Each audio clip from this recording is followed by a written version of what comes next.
Good evening friends, welcome to my channel नुकी मोहब्बत और आप देख रहे हैं love with soul. Last part में हमने देखा था कि जो स्मृति रहती है वो अब रूहानिका से मिलती ही नहीं है जब से वो दिल्ली से वापस आई रहती है। और ना मिलने की वजह से रूहानिका बहुत ज़्यादा मेंटली डिस्टर्ब होने लगती है। ना वो किसी चीज़ में कंसंट्रेट कर पाती, ना कुछ। उसके अंदर की तड़प बहुत ज़्यादा बढ़ती जा रही थी और उसे रोने जैसी सिचुएशन हो जाती है। वो अंदर से बहुत रोने लगते हैं कि क्या करूँ, क्या नहीं करूँ, क्या करूँ, किस वजह से क्या होगा, उसे कुछ समझ में नहीं आता है। तब वो जाके परी की हेल्प लेती है। परी उसे बोलती है कि वो उसकी पूरे तरीके से मदद करेगी। पर परी जब वो फोटोज़ देखती है तो वो काफ़ी ज़्यादा शॉक्ड हो जाती है और वो वहाँ से बिन बोले बोल के चली जाती है। अब उसके आगे परी जैसे ही घर से बाहर निकलती है और बाहर निकलते हुए भागते हुए वो थोड़ा सा अलग से रहने लगती है। फिर वो जाती है परी परी जाती है अपनी आंटी के पास और आंटी से सारी बातें पूछती है। वो उनसे बहुत सारे सवाल करती है कि रूहानी का कैसे चेंज बिहेव कर रही थी, क्या हुआ, किस तरीके से वो चीज़ें अलग अलग तरीके से हो रही है, आपने कुछ अलग चीज़ें देखी थी क्या, क्या उसके रूम में कुछ अलग देखा। तब उसकी मम्मी उसे बताती है कि उसकी कुछ बातें बहुत अजीब सी होती थी कि मम्मा मेरे को मैं सही वक्त आने पे आपको बहुत कुछ बता दूंगी। अजीब सी वक्त थी। फिर वो उनको वो सारी बातें सुनाती है, वो सारी बातें वो सुनती है। फिर यहाँ से परी भागते हुए जाती है काका के पास। वो काका से पूछती है क्योंकि काका जो थे वही ड्राइवर वाले भैया, मतलब ड्राइवर थे, तो वो ही रूहानिका को लेकर आना जाने। तो वो सारी चीज़ें उससे सुनती है और उसको उनसे पूछती है रूहानिका से रिलेटेड। और वो भी उसे बहुत सारी बातें ऐसी कुछ बताते हैं। फिर रूहानिका के बारे में ये सब सुनकर परी बहुत ज़्यादा शॉक्ड हो जाती है कि आखिर स्मृति कौन है। ये चीज़ अब परी को समझ में आने लगती है। फिर थोड़ी देर के बाद जो परी फिर से रूहानिका के रूम पर जाती है और रूहानिका से बोलती है कि मैं तुझसे जो जो सवाल पूछूंगी वो सवालों का सही सही जवाब देगी ना।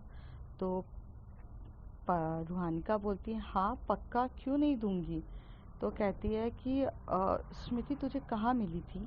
तो वो कहती है मुझे पार्क में मिली थी स्मृति, आज से 4 साल पहले। कहती पार्क में, कौन से वाले पार्क में मिली थी वो तुझे। तो वो कहती है कि यार वो बाहर वाला बच्चों वाला पार्क है ना, वहाँ पर। तो कहती है अच्छा, और स्मृति को किस किन लोगों ने देखा है। तो कहती यार किसी ने भी नहीं देखा स्मृति को। स्मृति को तो देखने वाले सिर्फ और सिर्फ दिल्ली के लोग हैं। आई मीन दिल्ली में सब लोगों ने स्मृति को देखा है। और वही लोगों, क्योंकि दिल्ली में ही स्मृति मेरे साथ ओपनली रही थी। यहाँ पर तो वो मनाली में मुझसे ही सिर्फ रूम पर मिलती थी या फिर जब कोई नहीं रहता था वो तभी मुझसे मिलने आती थी। परी शांति से बैठती है और बोलती है रूहानिका, मैं जो तुझे बताने वाली हूँ वो एक इतनी अलग चीज़ है कि तू शायद समझ पाएगी कि नहीं। तो स्मृति कहती है कि क्या, रूहानिका कहती है क्या बता रही है इसे स्मृति के बारे में। तो कहती है कि स्मृति तेरे पास पता नहीं क्यों आती है, क्या नहीं आती है, पर लास्ट टाइम क्या हुआ था जिसकी वजह से स्मृति तुझसे दूर चली गई थी। तो रूहानिका बोलती है यार लास्ट टाइम ना अ, सुंदर कांड का पाठ हो रहा था और उसके बाद वो चली गई। तो कहती है तो वो अंदर क्यों नहीं आई स्मृति तेरे साथ। तो कहती यार उसे पूजा पाठ बिल्कुल भी पसंद नहीं है। वो बोलती है कि मैं ये पूजा पाठ में बिलीव नहीं करती हूँ, इसलिए जब भी मेरे घर में कभी कोई पूजा पाठ होती है तो वो चली जाती है। और यही एक रीज़न है कि जिसकी वजह से वो मेरे साथ नहीं आती है।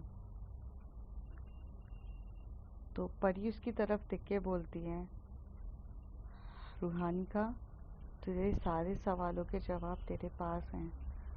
मैं तो जानती हूँ स्मृति कौन है, पर मैं ये चाहूँगी कि स्मृति के बारे में तू खुद अपनी मर्ज़ी से पता करे, क्योंकि शायद मैं तुझे बताऊँगी तो तू समझ नहीं पाएगी। पर मैं समझ गई हूँ कि वो कौन इंसान है। कौन है वो, क्या है। ये तेरा मोबाइल है, इसमें तेरे और स्मृति की कुछ फोटोज है ना। तूने कहा आज आराम से इन सारी चीज़ों को देखना और डिसाइड करना, तो तुझे तेरे सारे सवालों के जवाब मिल जाएंगे और तुझे भी पता चल जाएगा कि आखिर स्मृति है कौन। तो बोलकर परी कहती है कि मुझे जाना चाहिए घर पे, और तू ध्यान से देख, तुझे सब पता चल जाएगा तेरे और स्मृति का रिलेशन क्या है। तभी रूहानी का बोलती है, यार फ़ोटो से क्या पता चलेगा, फ़ोटो से कुछ भी पता नहीं चलेगा। फ़ोटो क्या यार, मुझे एक्चुअली घर का एड्रेस वगैरह सब कुछ फाइंड आउट करना है, कौन है स्मृति, कहाँ चली गई है, मुझे बहुत सारी टेंशन हो रही है, तू मुझे फ़ोटोज़ देखने की बात कर रही है। तो परी उसके पास खड़े होके बोलती है, रूहानी का, मैं तुझे बोल रही हूँ ना, एक बार तू फोटोज देख ले, तुझे सब कुछ क्लियर हो जाएगा, सब कुछ पता चलेगा कि वो कौन है। Please try to understand, please. Ruhani का बोलती है, नहीं, मेरा फोटोज देखने का बिल्कुल भी मन नहीं है, मुझे नहीं देखना है, मेरे पास इतना टाइम नहीं है, तू बस मेरी हेल्प कर। तभी परी आती, जब मैं बोल रही हूँ ना कि तू देख फोटोज और समझ, तुझे सब कुछ समझ में आ जाएगा। बच्चों की तरह जिद करना बंद कर रूहानी का, और जो वक्त है उसे समझने की कोशिश कर जो मैं समझा रही हूँ। आई एम सॉरी, पर तुझे कुछ समझ में नहीं आ रहा है, जो मैं देख पा रही हूँ वो तू नहीं देख पा रही है, पर तुझे समझना होगा। ये बोलकर यहाँ से परी चुपचाप चली जाती है। परी सीधे आंटी से कहती है कि नहीं, वो ठीक है, उसे कुछ इश्यूज नहीं है। ये बोलकर सब चली जाती है। थोड़ी देर के बाद जो रूहानिका रहती है वो सुनी नहीं रही रहती है, रूहानिका को बस स्मृति स्मृति का रट लगाए और तड़प रही रहती है। तभी वो कहती है कि अगर मैंने फोटोज नहीं देखी तो शायद मैं स्मृति तक कभी नहीं पहुंच पाऊंगी। तो रूहानिका जाती है और जब वो फोटोज को देखती है तो वो चीज़ देखती है जो बहुत अलग होता है। जितनी भी फोटोज रहती है उस फोटोज में सिर्फ और सिर्फ रूहानिका रहती है, वहाँ स्मृति रहती ही नहीं है। एक भी फोटो में स्मृति की फोटो ही नहीं आ रही रहती है। रूहानिका ये देख के काफ़ी ज़्यादा शॉक्ड हो जाती है कि एक भी फोटो नहीं है, और स्मृति कहाँ है, एक भी नहीं है। फिर रूहानिका थोड़ी देर सोचती है कि ऐसे कैसे हो सकता है, एक भी फोटो नहीं है। फिर वो सारी चीज़ों को रिकॉल कर रही रहती है, जैसे कि उसके आने पर कोई भी नहीं रहता था। जब भी स्मृति मिलती थी रूहानिका को, वह अकेले में मिलती थी। इसका मतलब स्मृति एक स्पिरिट है जो कभी भी किसी के सामने नहीं आती, कोई भी उसे देख नहीं पाता, और इसलिए स्कूल के कभी भी जगह पर वो मिलने के लिए आ जाती थी। उसे कभी कोई रोकता नहीं था, कभी कोई टोकता नहीं था, क्योंकि कोई उसे देख ही नहीं पाता था। रूहानिका ये सारी चीज़ें समझने की कोशिश कर रही रहती है। रूहानिका वो सारे पलों को रिकॉल कर रही रहती है, जैसे कि ट्रेन में जब वो प्रॉब्लम में थी तो एकदम इंस्टेंट कोई आया और वो लड़के लोगों को मारा पीटा। हाँ, लड़कों को जिन्होंने भी मारा था वो स्मृति ने ही मारा था, पर वो लड़के एक्चुअल में स्मृति को देख ही नहीं पा रहे थे। उनके लिए तो कोई उन्हें फिजिकली टच करके मार रहा था, पर सिर्फ स्मृति को देख सिर्फ रूहानिका सकती थी, और रूहानिका के अलावा कोई भी उसे देख ही नहीं सकता था। इसलिए वो मनाली में रहकर भी कभी भी पब्लिकली नहीं आती थी। तो ये सारी चीज़ें जो उसको धीरे धीरे समझ में आती है, तब वो भागते हुए जाती है और काका को बोलती है, काका मेरे सवालों का जवाब दोगे ना आप? तो वो बोलते हैं कि हाँ बेटा बोलो, क्या हुआ है। काका, वो जब दिल्ली से मैं वापस आ रही थी तो आपने मुझे पिकअप किया था ना? तो वो कहती है कि हाँ, तो मेरे साथ एक फ्रेंड मेरी बैठी थी बैक सीट पर, आपने तो देखा है ना उसको, और आपने देखा था मैं उससे बात भी कर रही थी। तभी वो काका बोलते हैं, बेटा मैं तभी बहुत ज़्यादा शॉक्ड हो चुका था, तभी मुझे समझ में नहीं आ रहा था कि क्या हुआ है। मुझे ऐसा लग रहा था आप अपने आप से बात कर रहे हो, पर वहाँ पर कोई था ही नहीं, कोई बैठा ही नहीं था। मैं वही देख के शॉक्ड हूँ, कोई भी नहीं है। आप समझ नहीं रहे हो, आपके साथ कोई था ही नहीं। ये सुनकर तो रूहानिका के पैरों तले ज़मीन खिसक जाती है। वो एकदम से शॉक्ड हो जाती है और कहती है कि काका कभी आपने मुझे नहीं देखा उस लड़की के साथ पार्क में भी, आज से 4-5 साल पहले वो बच्चे लोगों ने बॉल मारी थी और मुझे चोट लगी थी, तब वो फर्स्ट टाइम मैं स्मृति से मिली थी। तो कहते बेटा उस समय भी आप अकेले ही थे, आप अकेले खड़े थे, तभी मैंने बोला बेटा चलो आप चलो, उस समय कोई भी नहीं था। नहीं नहीं, ऐसा ऐसा कुछ भी नहीं है। नहीं, आपको शायद दिखाई नहीं देता होगा, क्योंकि क्योंकि स्मृति ने मुझसे कहा था कि वो मिलती तभी है जब वो सामने किसी से मिलना चाहती है। वो आपको दिखाना नहीं चाहती होगी, इस वजह से वो नहीं आई है। पर मेरी स्मृति है। I know where she is. No, I don't know. का बहुत ज़्यादा पैनिक हो रही थी और उसके वर्ड्स भी प्रॉपरली उसके मुंह से निकल नहीं रहे थे।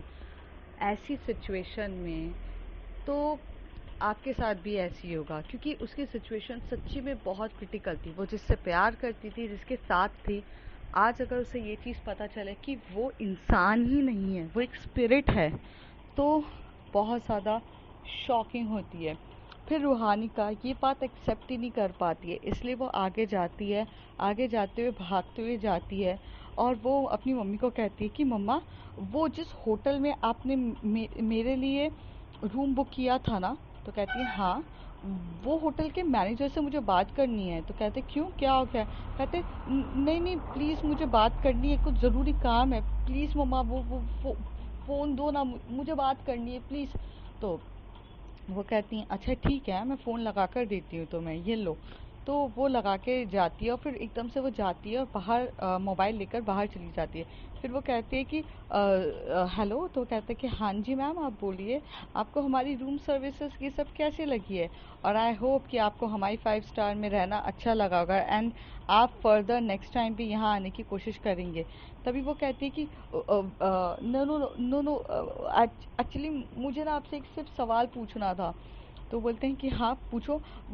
मैं आपके यहाँ जब वो एग्ज़ाम देने के लिए आई थी दिल्ली, तब तब मैं अपनी फ्रेंड के साथ आई थी, आपके आपके साथ होटल में। तो वो आपने मेरी फ्रेंड को देखा था ना, आप बताओ ना। तो वो कहता है सॉरी मैम, आपका सिर्फ आप अकेले आए थे, आप किसी के साथ आए ही नहीं हो, और रूम पर भी आपने अकेले स्टे किया था, आप अपनी फ्रेंड के साथ कुछ आए नहीं हो। हाँ, मुझे थोड़ा सा अजीब लगा था जब आपने बोला था कि मेरी फ्रेंड भी है, बट मैं वही सोच रहा था कि आपकी फ्रेंड कैसे है और क्या है, मुझे नहीं पता। तो वही थोड़ा मेरे लिए शॉकिंग था। शायद आप आने वाली फ्रेंड है, या फिर आपने जब पीछे ऐसे हाथ करके दिखाया था कि ये मेरी फ्रेंड आ रही है, मुझे लगा वो वापस वहाँ से आ रही होगी, बट एट प्रेजेंट आपके साथ नहीं खड़ी थी। फिर वो कहती तुम झूठ बोल रहे हो, वो मेरे बाजू में खड़ी थी, तुम समझ क्यों नहीं रहे हो, वो मेरे बाजू में खड़ी थी। तो वो बोलते सॉरी मैम, वो नहीं था, आपके साथ कोई भी नहीं था। अगर आपको यकीन नहीं होता तो रूम सर्विस वाले को बोल दो, उसने भी खाना सिर्फ एक ही जन के लिए दिया था। तो वो कहती है कि हाँ, खाना तो एक ही जन के लिए मंगाया था मैंने, खुद के लिए, बट उस समय वो जब रूम सर्विसेज वाला देने आया था, तो वहाँ सामने मेरी मेरी फ्रेंड बैठी थी, उसके सामने। अब बात कराओ, आप रूम सर्विस वाले से बात कराओ। तो वहाँ पर वो रूम सर्विस वाले को भी फ़ोन देते हैं। जब रूहानी का ये बात सुनती है कि रूम सर्विस वाला भी उसे ये कहता है सॉरी मैडम, आप खुद अकेले ही पता नहीं किसके सामने हाथ करते बोल रहे थे कि तुम खाओगी कि नहीं, तुम्हें नहीं खाना। मैं भी थोड़ा शॉक था ये देखकर, बट मुझे ऐसा लगा कि आप अपने आप से बात करती होंगी, क्योंकि सम टाइम टीनेजर्स को ये आदत रहती है कि अपने आप से बात करने की। तो वही हुआ होगा, बट मैम एक्चुअल में वहाँ कोई भी नहीं था। जैसे ही रूहानी का ये सारी बातें सुनती है, वो पागल सी हो जाती है। उसे अब समझ में आता है। फिर वो जब थोड़ा शांत होने लगती है, उसको इतना सब कुछ प्रेशर हो जाता है कि उसकी तबीयत ख़राब हो जाती है और वो बेहोश हो जाती है। जैसी बेहोश होती है तो उसको उसके मॉम डैड उसको लेके भागते हैं हॉस्पिटल में, उसको एडमिट करते हैं। वहाँ डॉक्टर उसे बताता है कि इसे किसी बात का कुछ गंभीर झटका लगा है और ये झटके की वजह से वो थोड़ा सा हैंडल खुद को नहीं कर पाई है। कुछ घर में ऐसी वारदात या कुछ ऐसा सरगमस्टेंसेस हुए हैं क्या? तो तभी रूहानी का की मॉम कहती है नहीं नहीं, हमारे सामने तो कुछ भी नहीं हुआ, और दिल्ली से आने के बाद तो ये थोड़ी सी अलग बिहेव कर रही थी, मे बी दिल्ली में कुछ हुआ होगा, मुझे पता करना है। तभी वहाँ से परी आती है। परी आते से ये जब बातें सुनती है तो परी कहती है नहीं नहीं आंटी, कुछ भी नहीं हुआ है उसके साथ, मैं उससे बात करूँगी, वो थोड़ा ठीक हो जाएगी, आप टेंशन ना लो। तो वो बोलती कि पक्का बेटा, ज़रा देखो ना। तो परी जाती है रूहानिका के पास और से उसके सर पे हाथ फेर रही थी। जैसे ही वो सर पे हाथ फेरती है, वो नींद से उठती है और कहती है स्मृति तुम आ गई, स्मृति तुम आ गई।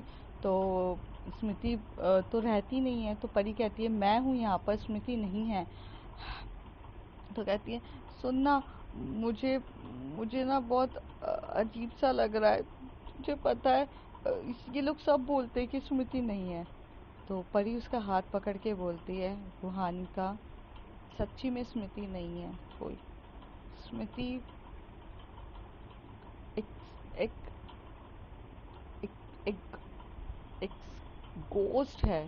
तो कहती नो, गोस्ट नहीं है वो, तो कुछ भी ना बोल, वो बहुत अच्छी है।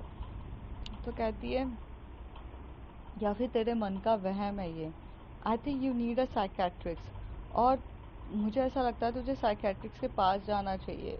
आई होप ये कि हैजुलेशंस भी हो सकते हैं या फिर तेरी कुछ मेंटली बीमारी भी हो। तो कहती पागल है क्या, मेंटली बीमार दिख रही हूँ क्या मैं तुझे? आई एम अ टॉपर, मैं क्लास में टॉप करती हूँ, ये सब मेरे दिमाग का वहम नहीं है, मुझे पढ़ाती है स्मृति हर चीज़ पे, वो मुझे करती है हर चीज़ में, वो मेरे साथ है। तुझे क्या लगता है कि मेरी दिमाग की हालत ठीक नहीं है? तू मेरी बात को नहीं समझ रही है। वो है, वो सच्ची में है। तो परी कहती है अगर है तो कहाँ है गायब? कम से कम वो मुझे नहीं दिख रही है, किसी के पास नहीं है, तो तुझे तो दिखनी चाहिए ना, तेरे पास तो आनी चाहिए। तुझे लगता है ये सब चीज़ें, पर ये तेरी दिमागी हालत ठीक नहीं है। प्लीज़ तू मेरी बात समझने की कोशिश कर, और इन सब चीज़ों को जितनी जल्दी तू पता करेगी बहुत सही होगा। वो कहती है नहीं नहीं, ऐसा कुछ नहीं हो सकता, ये मेरी दिमागी हालत नहीं है। 5 साल से इंसान ये चीज़ नहीं सोचता है, वो है, वो आएगी, उसे आना होगा, उसने मुझसे वादा किया है, वो मुझसे दूर नहीं रह सकती। मैं मैं मैं उसके बिना नहीं रह सकती। और जैसी ये बात वो बोलती है तो उतनी देर में आंटी और अंकल आ जाते हैं। आंटी अंकल के सामने रूहानिका और रूहानिका की फ्रेंड परी दोनों चुप हो जाते हैं, क्योंकि वो ये सारी बातें उनके सामने डिस्क्लोज नहीं करना चाहते हैं। यहाँ से जैसी ये सारी बातें ख़त्म होती हैं तो परी का मानना ये है कि वो एक बीमारी से गुज़र रही है जिसकी वजह से उसे इमेजिनेशन हो रहा है। मीन्स उसके दिमागी हालत ख़राब है कि उसे लोग दिखते हैं, वो अज्यूम करती है कि कोई वहाँ पर है और जो उससे बात कर रहा है जो है। पर स्मृति का कहना था, रूहानिका का कहना था कि स्मृति एक्चुअल में है। कौन सही है कौन गलत है इस बारे में तो कुछ भी नहीं पता। फिर यहाँ से जब जो रूहानिका होती है वो अपने घर में चली जाती है, उससे रहा नहीं जा रहा रहता है। उस वो 2-3 दिन उसकी ज़िंदगी के बहुत कठिन गुजर रहे रहते हैं। वो अपने आप का जीना, उसकी हालत ख़राब हो जाती है। तभी उसके सामने नाइफ़ रखी रहती है और वो नाइफ़ की तरफ देखती है और वो उठाती है उस नाइफ़ को, और नाइफ़ को लेकर अपना हाथ काटने ही वाली रहती है। लेकिन वो काटते टाइम वो सामने एक धागा बंधा हुआ रहता है। वो धागे को पहले वो धागे को काटती है और उसके बाद अपने हाथ काटने ही वाली रहती है। तो जैसे ही वो धागा कटता है उसके हाथों से और फिर वो जैसे ही जाने वाली तभी एक हाथ आता है और हाथ उसे रोकता है और रोक के कहता है क्या तुम बेवकूफ़ हो? मैंने तुम्हें कहा था कि ये ज़िंदगी तुम्हारी बहुत इम्पोर्टेंट है। मुझसे दिया हुआ वादा भी नहीं तुम निभा पा रही हो। हाँ, वो स्मृति रहती है जो उसे मिलती है। रूहानिका ये देखकर एकदम से स्मृति को हक करती है और बहुत रोती जाती है, रोती जाती है। स्मृति भी ये चीज़ को समझ रही रहती है। स्मृति उसे बहुत टाइटली हग करती है और बोलती है सब ठीक हो जाएगा, सुनो मेरी बात। तो वो कहती है तुम कौन हो, मेरे दिमाग का इमेजिनेशन हो, कौन हो तुम, क्या मैं मेंटली पागल हो गई हूँ। और ऐसे करके बहुत रो रही रहती है, क्योंकि परी ने उसे बोला रहता है कि गोस्ट ये सब चीज़ें नहीं होती हैं, ये तेरी दिमागी हालत ख़राब है। तभी स्मृति उसको बहुत टाइटली हक करते हुए बोलती है मैं तुम्हें सब बताती हूँ कि मैं हूँ कौन, क्या हूँ, कौन हूँ। तुम रो मत बस। मुझे तुम्हें ये पहले ही बता देना चाहिए था, और आज मेरी वजह से ये सारी हालत हो गई।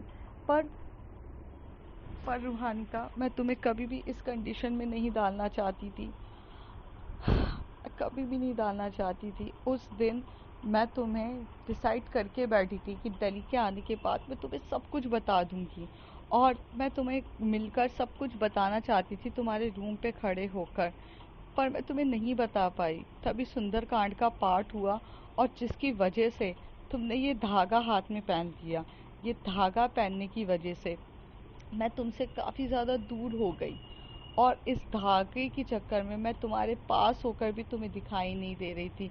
इस धागे की वजह से मैं तुम्हारे पास नहीं आ पा रही थी, और आज जब तुमने अनजाने में ही सही ये धागा काटा, तो मैं तुम्हारे सामने वापस आई हूँ। हाँ, मैं एक स्पिरिट हूँ। मैं इस दुनिया की नहीं हूँ, मेरी दुनिया कोई और है। मैं मैं वो जीवन में से हूँ जो मरता है इंसान, और जब स्वर्ग में वापस जाता है, उस बीच के डिस्टेंस में मैं हूँ। मैं मर चुकी हूँ। मैं एक ऐसी आत्मा हूँ जो तुम्हारे पास आई है, पर मैं तुम्हें कभी नुकसान नहीं पहुँचाना चाहती। लेकिन ये बात मैं तुम्हें कभी बता नहीं पाई कि मैं एक्चुअल में एक आत्मा हूँ जो जो तुमसे प्यार करती है, तुम्हें प्रोटेक्ट करना चाहती है, तुम्हें सब कुछ करना चाहती है, पर तुम्हारे साथ रह नहीं सकती है, तुम्हारे साथ फिजिकली वो रिलेशन नहीं रख सकती है जो एक आम इंसान एक दूसरे के साथ रख सकते हैं।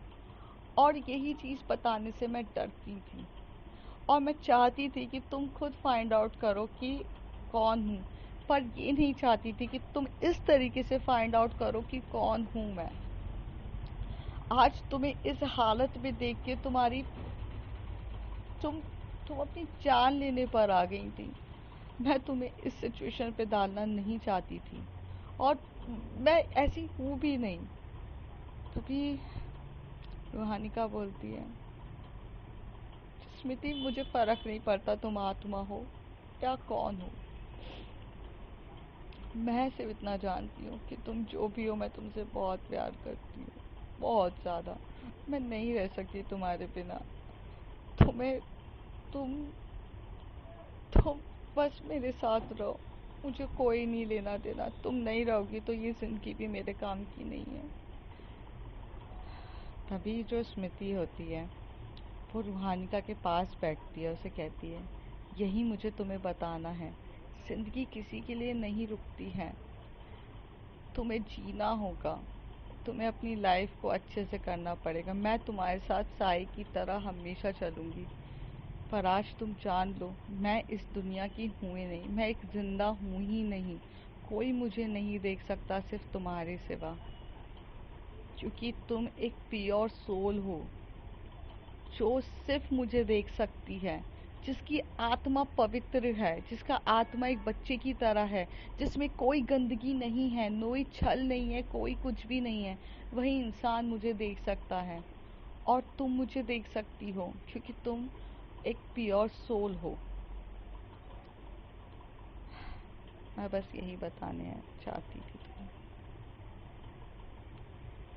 शायद तुम समझ गई होगी।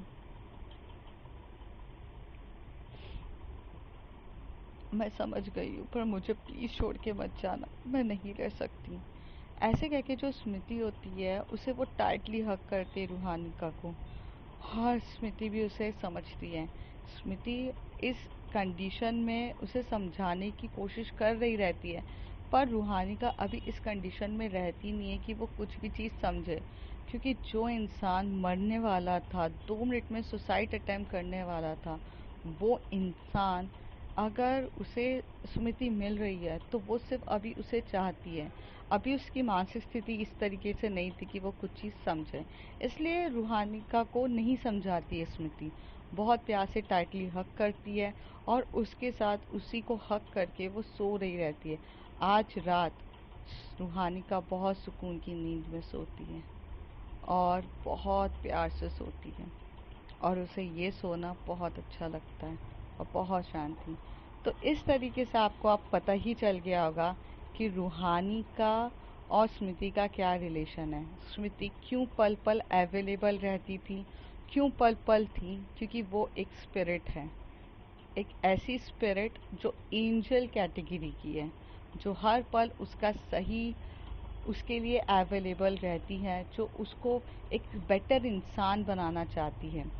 पर अभी तक भी कुछ सवाल बहुत बाकी हैं, जैसे कि स्मृति क्यों है रूहानिका के साथ, और वो रूहानिका से एक्चुअल में चाहती क्या है, और स्मृति के साथ ऐसा क्या हुआ जिसकी वजह से वो एक स्पिरिट बन गई और एक ब्यूटीफुल स्पिरिट। ये सब सवालों के जवाब भी जानेंगे आप बहुत जल्द।